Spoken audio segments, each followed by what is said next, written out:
दोस्तों, रामचरितमानस का ये अंश ढोल गवार शूद्र पशु नारी सकल ताड़ना के अधिकारी, क्या यह दर्शाता है कि तुलसीदास जी स्त्रियों के विरोधी थे?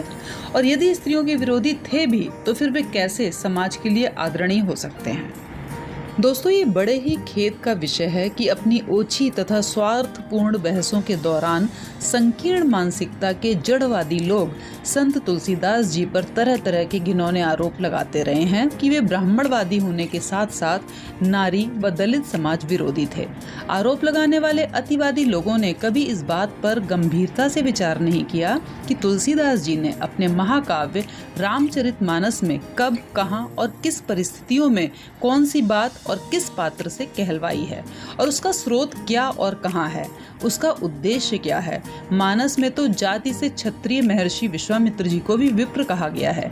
मानस में तो स्पष्ट उल्लेख है कि जब यज्ञ के रक्षार्थ विश्वामित्र जी राजा दशरथ से राम को मांगने गए थे तो राजा दशरथ ने बड़े ही विनम्र और आर्द्र भाव से उनसे कहा था, चौथे पन पायों सुतचारी, कहूँ विप्र नहीं बचन विचारी।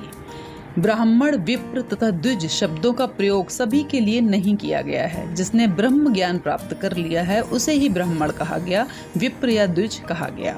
संत तुलसीदास जी को नारी तथा दलित विरोधी बताए जाने के संदर्भ में रामचरितमानस की जिन दो चौपाइयों का उल्लेख होता है वे इस प्रकार हैं। पहली है ढोल गवार शूद्र पशु नारी सकल ताड़ना के अधिकारी, और दूसरी है नारी स्वभाव सत्य कवि कहीं, अवगुण आठ सदा उर रहें। इन दोनों चौपाइयों में पहली चौपाई का संबंध जड़ प्रकृति के समुद्र द्वारा भय तथा घबराहट की स्थिति में व्यक्त भावों का प्रतिनिधित्व करती है, जबकि दूसरी चौपाई असुर राज रावण की कलुषित भावनाओं का प्रतिनिधित्व करती है। जड़ और असुर या राक्षस दोनों में से किसी आदर्श बात की अपेक्षा नहीं की जा सकती। रामचरितमानस के नायक श्री रामचंद्र जी का या किसी भी सुपात्र के मुख से ऐसी बात नहीं कही गई।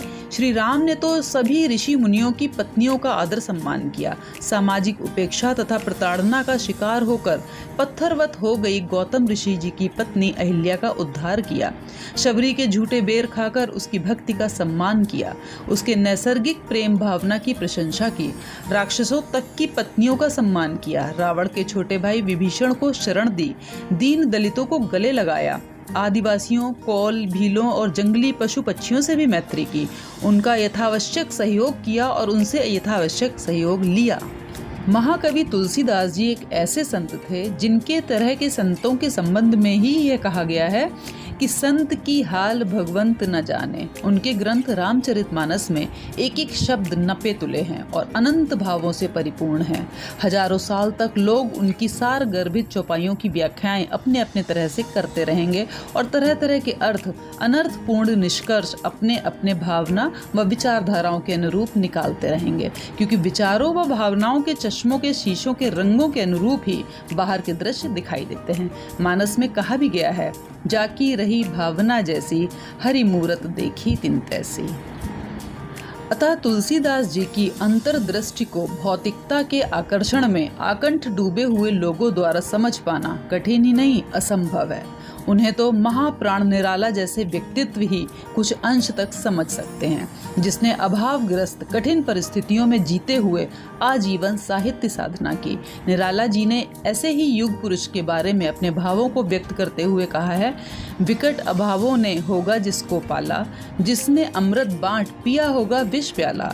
युग की छाती पर उसके ही हस्ताक्षर होंगे, वही बनेगा विश्व गगन का सूर्य निराला। जय श्री राम। दोस्तों, अगर आपको ये वीडियो अच्छा लगा हो तो प्लीज़ वीडियो को लाइक कीजिएगा, सब्सक्राइब कीजिएगा। जय श्री राम।